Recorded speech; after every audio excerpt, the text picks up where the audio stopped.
اسلام جتنے حقوق کی بات کرتا ہے نا کوئی نہیں کر سکتا. صرف ہیومن رائٹس کی بات نہیں کرتا، اسلام سب کو کھول کر بیان کرتا ہے. باپ کے حقوق الگ، ماں کے حقوق الگ، خالہ کے حقوق الگ، بھائی کے حقوق الگ، بہن کے حقوق الگ، بیٹی کے حقوق الگ، بیٹے کے حقوق الگ، سب کے حقوق الگ الگ اسلام و دین بیان کرتا ہے. ہماری بدقسمتی یہ ہے کہ ہم نے اسلام و دین کے ان باتوں کو، ان ارشادات کو ہم نے پراپرلی پڑھا ہی نہیں ہے. ہم کہتے ہیں فلاں جگہ سے حقوق کی بات بہت اچھی آ رہی ہے. کہاں سے اچھی آ رہی ہے؟ جہاں بوڑھے ماں باپ سے کتا پیارا ہو وہاں پر کون کہے گا کہ وہاں کی تعلیم بہت اچھی ہے؟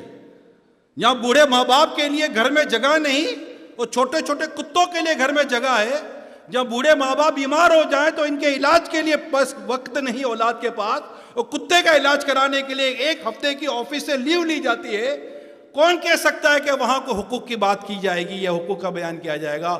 اگر حقوق کی بات صحیح طور پر کہیں بیان ہوتی ہے تو وہ قرآن اور حدیث میں بیان ہوتی ہے.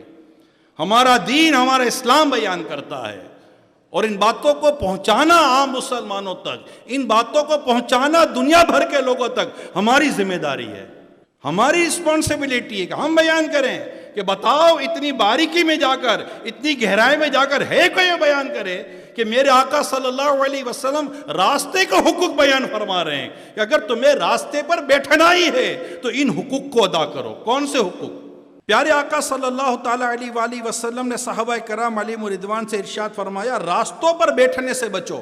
لوگوں نے عرض کی یا رسول اللہ صلی اللہ علیہ وآلہ وسلم ہم کو وہاں بیٹھنے کے سوا چارہ نہیں ہے، ہم تو وہاں تو بیٹھنا ہوتا ہے، ہم وہاں بات چیت کرتے ہیں.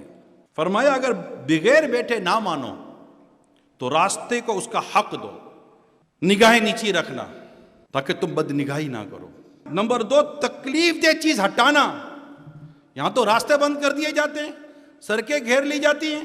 پھر تیسرا سلام کا جواب دینا. اس کے بعد بتایا اچھائیوں کو حکم دینا اور برائیوں سے روکنا.